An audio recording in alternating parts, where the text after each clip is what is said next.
Well, it was too good to be true.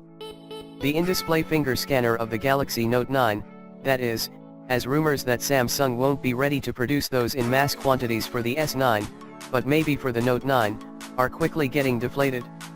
Korean media is reporting today that the Note 9 will come with the good rear-mounted finger scanner, probably just the one you are seeing on the latest Galaxy S9 renders.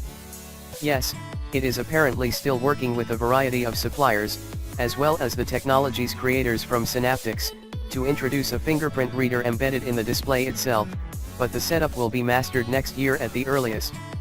It turns out that, while there is already a phone with in-display scanner, the Vivo X20 Plus UD, and it does come with OLED display, Samsung's efforts in the field had to deal with its current curved infinity display design, which has been challenging, to say the least. If an optical reader of this type was embedded under the display, it had issues with the OLED display's semi-transparency, and hence reliability.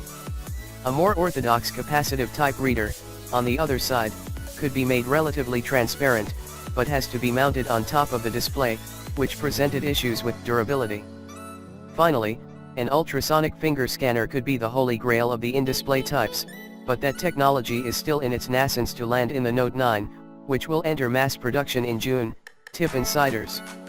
By nascence we mean that it's still very expensive, challenging to produce in mass quantities, and is slower than a rear-mounted scanner would be. Still, there is some progress, it seems, as Samsung has limited its large amount of initial in-display finger scanner suppliers to just a few, and is devoted to working with them on R&D efforts. There are advantages and disadvantages of both optical and capacitive or ultrasonic types, so I do not think there is any technology that can be commercialized right now, tip one industry insider. Next year, Samsung Electronics I think will succeed to mount it.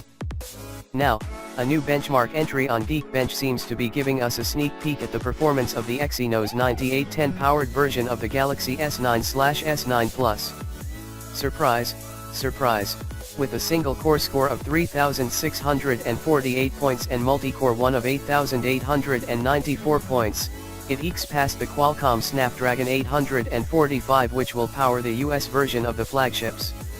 According to a previously unearthed benchmark, the Snapdragon version scored 2,378 points on the single-core test and 8,132 points on the multi-core one.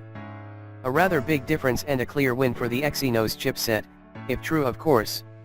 As a reminder, Samsung usually puts its own Exynos chipset in the international version of its flagship, while the US variants are traditionally flaunting Qualcomm's top chipset. As a rule of thumb, Exynos-powered Galaxies normally perform better and have superior battery life than their Snapdragon counterparts, and if this recent benchmark leak reaffirms at least one of these expectations that we also hold high for the Galaxy S9 and S9 Plus.